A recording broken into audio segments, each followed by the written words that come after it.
Oficial, Gobierno de Chile. El 31 de marzo es el Día de las Regiones, se celebra desde el año 2009 y por eso queremos conversar con la subsecretaria de Desarrollo Regional, la tenemos ahí en pantalla, María Paz Troncoso. Bienvenida, antes que todo. Cuando las regiones piensan en el gobierno, a la repartición que se van es la SUBDERE, ¿verdad? La Subsecretaría de Desarrollo Regional. Los municipios, los gobiernos regionales tienen un contacto permanente con ustedes. Desde allí salen una cantidad importante de recursos para electrificación, para agua potable rural, alcantarillado. Hemos visto en esta pandemia, subsecretaria, tantas brechas. Estudiantes que no han tenido acceso a Wi-Fi y han tenido que subirse a un techo, por ejemplo. Colegios que no tienen acceso al agua. Por ejemplo, pueblos fronterizos del norte de Chile que no tienen suministro permanente de energía eléctrica. Entonces hay mucho trabajo por hacer. Cuando nosotros miramos los distintos mensajes presidenciales que han modificado las diversas leyes a propósito de ir fortaleciendo el proceso de descentralización, siempre ha estado en ella este sentido de querer desarrollar de forma más integrada nuestros territorios, que ciertamente es probablemente el mayor de todos los desafíos, donde necesariamente quienes tengan que liderar los esfuerzos del gobierno regional, que va a ser el gran articulador entre el nivel nacional y el nivel local, va a suponer necesariamente tener una capacidad de planificación importante, pero también de ejecución de las inversiones que están destinadas precisamente a cortar esas brechas, acercando a las distintas personas que viven en lugares muy apartados probablemente al mundo rural, todos aquellos accesos a servicios que hoy día están vedados para ellos porque precisamente se encuentran en lugares muy aislados, muy apartados, donde no es visible esa necesidad. Lamentablemente todavía desde algunos rincones de Chile se mira hacia la capital como una especie de primer mundo, un metro de alto estándar, ¿verdad?, de estándar mundial. Mientras en el sur de Chile, por ejemplo, hay poquitas barcazas algunos días a la semana para llegar a ciertos lugares. Entonces, la pregunta es cuándo vamos a dar de verdad un salto importante y a dejar de hablar de esta especie de Chile B o Chile invisible que son las regiones. Y si usted pudiese, subsecretaria, entregarnos ejemplos concretos de proyectos que han podido en el último tiempo concretarse y cambiar la vida de chilenos que viven en distintos rincones de nuestro país. Una de las cosas interesantes que trae esta modificación legal es precisamente la identificación de zonas al interior de cada una de las regiones, comunas, que están precisamente en situación de rezago, que sus indicadores de pobreza, de acceso a servicios, las dejan muy por debajo de los promedios regionales.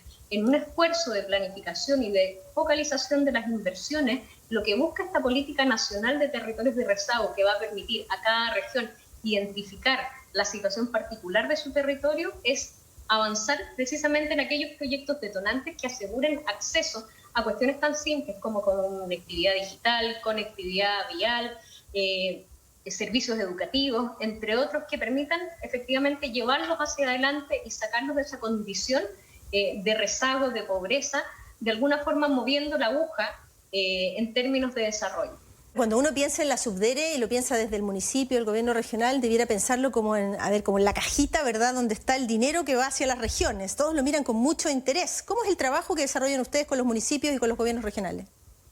Bueno, nosotros como subsecretaría administramos una serie de programas de inversión que están apuntados precisamente a avanzar en las principales brechas: saneamiento, energización, incluso otros proyectos que tienen un valor importante respecto de reconocimiento de la identidad, como puede ser el programa Puesta en Valor del Patrimonio.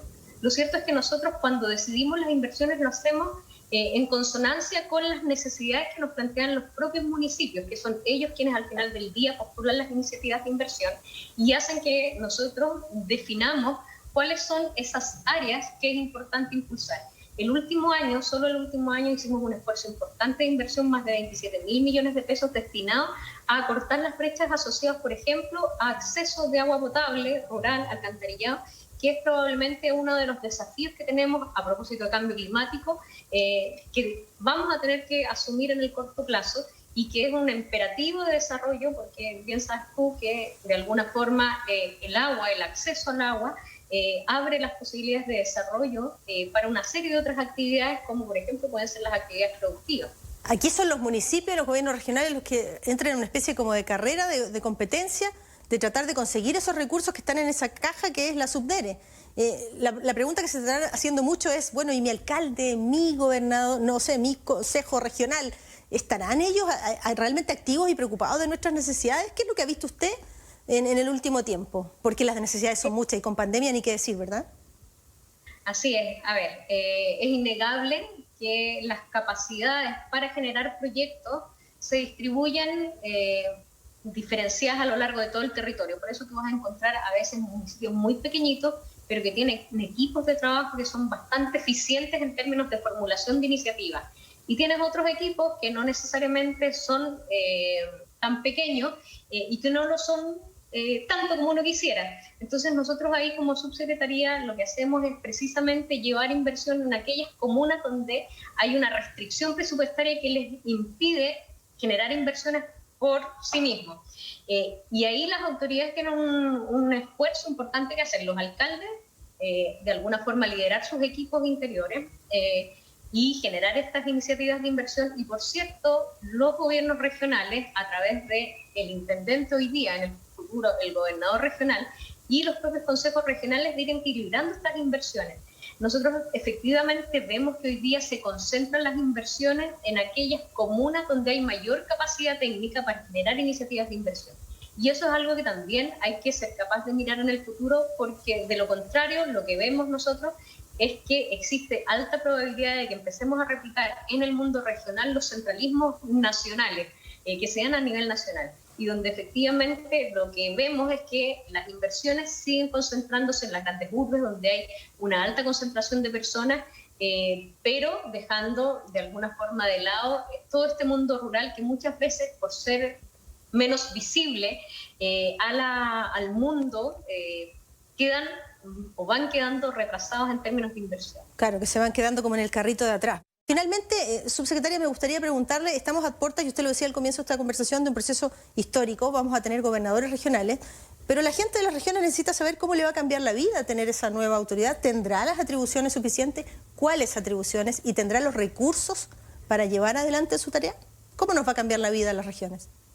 Bueno, nosotros decimos que la elección de gobernadores es un hito de la descentralización política, pero ciertamente no es el gran determinante ni por sí mismo el que va a de alguna forma cambiar de un día para otro la situación. Los gobernadores regionales van a ser una suerte de aglutinadores de la base electoral, van a estar muy cercanos a la ciudadanía o a la opinión ciudadana, y por lo tanto va a haber efectivamente una aspiración en que su gestión sea capaz efectivamente de cambiar los términos en que se han venido desarrollando las regiones, generar y tender puentes entre las distintas autoridades, de modo de ir concertando una visión compartida del territorio al servicio de la población. El gobernador regional va a tener que ser capaz de planificar el territorio, articular los esfuerzos del nivel local y nacional entre los alcaldes y entre el delegado presidencial regional, de modo de establecer ámbitos de acción complementaria, no competitiva, entre las distintas autoridades regionales. Y probablemente ahí el trabajo de conversación, de diálogo va a ser muy importante. Muchas veces se dice que estas autoridades van a entrar en controversia, en colisión, pero ciertamente yo tiendo a pensar que si hay esta capacidad de diálogo para enfrentar de común acuerdo los grandes desafíos que se tienen al interior de una región para avanzar en desarrollo y llegar precisamente donde más se necesita, esa controversia que puede verse en aspectos muy puntuales, yo creo que va a ser posible sortearlo en la medida que exista la voluntad de hacerlo.